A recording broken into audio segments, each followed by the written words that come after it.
गोष्टीचे झाड इस मंच से मैं प्रोफेसर तोष्णीवाल आज राजा दिलीप की कहानी बोलूं। कहानी का नंबर है 61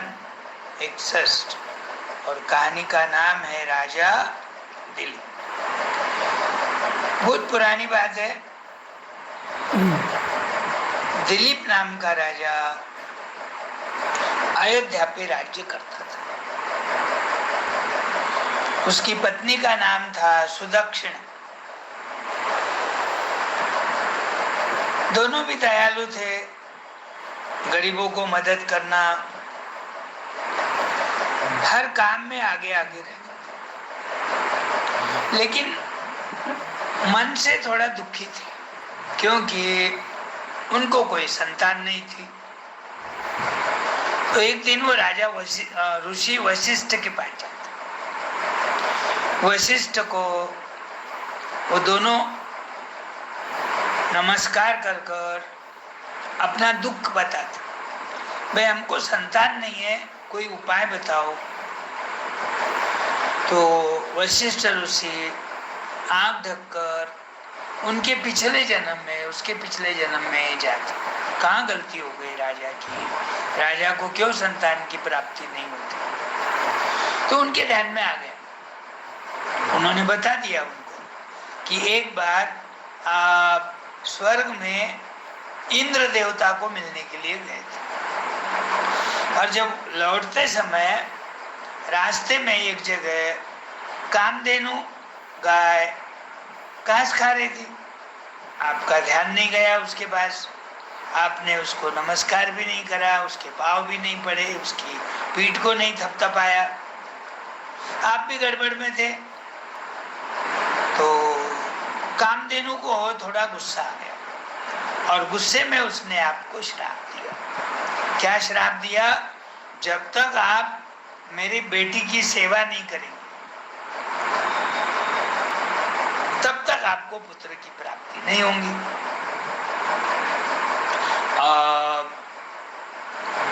ये वशिष्ठ जी ने राजा दिलीप और उसकी पत्नी सुदक्षिणा को ये बात सुनाई। तो राजा बोला, मैं कल से गौ की सेवा करूं। गौ की सेवा करना तो अच्छा है। गौ में तो 33 कोटि भगवान का वास होता है और मेरे दरबार में तो बहुत सारी गायें हैं। तो वशिष्ठ बोलते, तुम ऐसा करो, मेरे पास एक नंदिनी नाम की गाय है। वो नंदिनी गाय वो कामधेनु की पुत्री है। तो आप ये नंदिनी गाय ले जाओ और उसकी सेवा करो, आपको वो प्रसन्न हो जाएंगी और आपको पुत्र की प्राप्ति। तो रानी भी गाय की सेवा में लग गई। वो जहाँ उसको बांधे थे वो जगह साफ करना, खुद हाथ से उसका गोमूत्र निकालना, गाय को अच्छा धुलाना, दूध खुद धोती थी। राजा बहुत बार खुद गाय को चराने के लिए जंगल में ले गया। राजा भी क्या करा, गौ की सेवा में इतना तल्लीन हो गया कि वो राजमहल में सोने के बजाय गौ माता के पास ही सोता था। गौ माता को पानी पिलाना, वो गोमूत्र उसका निकाल के उसकी जगह पे डालना, उसकी साफ सफाई का, दवा का वो ध्यान रखता था। टाइम पे चारा देना, घास देना, पानी पिलाना, सहलाना उसको, उससे बातें करना। अब एक दिन रोज के जैसा गाय चराने के लिए राजा दिलीप जाता। अब उस दिन क्या हो जाता, कभी उसका ध्यान नहीं जाता था, गौ माता के पास ही ध्यान रहता था। आज उसको अलग अलग प्रकार के रंगी बेरंगी फूल और उसकी सुगंध, वो थोड़ा वो फूलों की तरह अट्रैक्ट हो गया। थोड़ी देर के लिए गाय का उसको ध्यान नहीं रहा, गाय चढ़ते चढ़ते रास्ता भटक गई। अब उधर से शेर आ गया। शेर को मन में था कि भाई अपन इस गाय को मारेंगे। वो गाय उसको देखकर डरने लग गई, थर थर कांपने लग गई, जोर जोर से आवाज करने लग गई। डरने के बाद आवाज करता ना, अपने को दूर से सांप दिखा तो अपन कितना चिल्लाते, वैसा। तो राजा एकदम ध्यान में आता, अरे अपनी गाय की चिल्लाने की आवाज आ रही, गाय कहाँ गई, नंदिनी कहाँ गई। जिधर से आवाज आई उधर जाता तो क्या देखता, एक शेर ऐसा पंजा ऊंचा करके गाय को अब मारने ही वाला है, खाने ही वाला है, और गाय डर के मारे चिल्लाए। तुरंत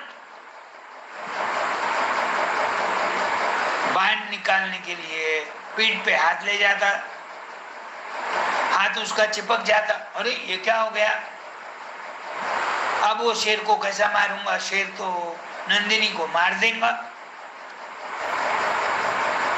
गाय की तो सेवा करना, गाय की जान बचाना मेरा काम है।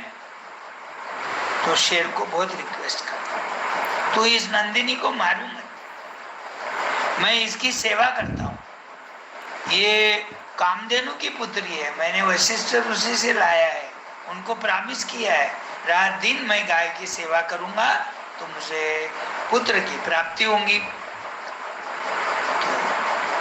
तो शेर को उसकी बात पसंद आ जाती, मैं तो खाऊंगा गाय को बोलता, लेकिन तेरी रिक्वेस्ट सुनकर मुझे दया आ रही है, तो इसके बदले में मैं गाय को छोड़ूंगा, लेकिन दूसरी क्या चीज देगा। तो बोला तुम मुझे खा लो, मुझे मेरे जान की परवाह नहीं है, आप मुझे मार सकते, मैं गाय की जगह पे बैठूंगा, गाय को छोड़ दो। गाय वहां से हट गई थोड़ी देर, और ये आग ढक के बैठ गया। सोच रहा मन में, अभी शेर झपटा मारेंगा, अभी खाएंगा, उसका नाखून चुभेंगा, उसके दांत चुभेंगे।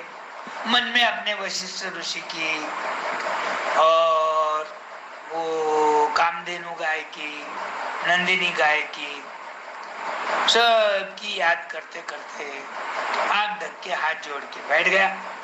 तो थोड़ी देर में क्या हो गया, आकाश से फूलों की वर्षा हो गई। राजा को आश्चर्य हुआ, अरे शेर कहाँ गया, मेरे फूल आम पे फूल कौन डाल रहे, बोल के आंखें खोलता तो क्या वहाँ शेर गायब। अब नंदिनी गाय आदमी की आवाज में बोलती, राजा मैंने तुम्हारी परीक्षा ली, तुम सही में मेरी सेवा कर रहे दिल से या नहीं, तो अब मैं तुम्हारी सेवा से प्रसन्न हूँ, और अब क्या करो, आप मेरा दूध निकालो और थोड़ा मेरे बछड़े को पिला दो, थोड़ा वशिष्ठ ऋषि को दो, और वशिष्ठ ऋषि उसमें से आपको प्रसाद बोलकर दूध देंगे।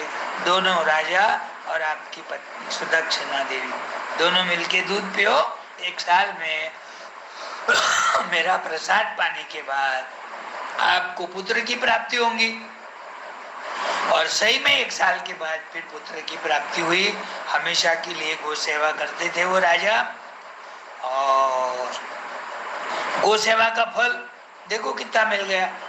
तो कोई भी आदमी रहो, गाय रहो, बड़ा आदमी रहो, अपने दादा दादी रहो, मम्मी पापा रहो, सबकी सेवा करना चाहिए। सेवा करने से मेवा मिलता है ऐसा बोलते। तो सेवा करें मन भाव से तो आपको यश की प्राप्ति होगी, आपको जो मन चाहे वो मिल सकता है। तो अभी तो तुम छोटे हो, लेकिन बड़े होने के बाद गाय की सेवा करना। अभी स्कूल जाते समय कभी रास्ते में गाय दिखी, उसको हाथ लगाकर, मुंह को भी हाथ लगा सकते, कान पकड़ सकते, हल्लों से पीठ पे हाथ फेर सकते। गाय गरीब होती है, वो मारती नहीं, उसको मालूम है अपने पास गाय पीठ सहलाने, गाय की पीठ सहलाने के लिए लोग आते हैं, दर्शन करते हैं। मेरा अकेली गाय का दर्शन करे तो उनको 33 कोटि भगवान के दर्शन का लाभ मिलता है। तो कभी भी रास्ते में मिली, आप स्कूटर पे रहे तो हाथ जोड़ के जय गौ माता बोल सकते हैं, आँख ढक के जय गौ माता बोल सकते हैं। गौ माता को टालना नहीं, हाँ होंगी घास खा रही होंगी, आपने क्या करना, ऐसा नहीं। दिखी तो गौ माता, कितने लिखो, 8 लिखो, 10 लिखो, 2 लिखो, गौ माता जय, गौ माता जय, गौ माता। तो ऐसा राजा था दिलीप, जो गौ की सेवा करने से उसको संतान की प्राप्ति हो गई, और उन्हीं के वंश में आखिरी में बाद में राम भगवान का जन्म हुआ। तो ये रघुवंश के राजाओं की कहानी है। दिलीप राजा अयोध्या पे राज्य करता था। उसके बाद में बहुत सारे राजा हो गए। दशरथ राजा का ये पुत्र कौन? राम, प्रभु रामचंद्र। तो ये कहानी बड़ी अच्छी है, ध्यान में रखो। एक साथ पढ़ने के बाद ध्यान में नहीं आती तो 2-3 बार सुनो, और कुछ उसमें ध्यान में नहीं आया अपने पेरेंट्स से पूछो, आई बात ध्यान में, अब कल दूसरी कहानी बोलूंगा। हाँ, ओके, बाय, जय जय श्री कृष्ण।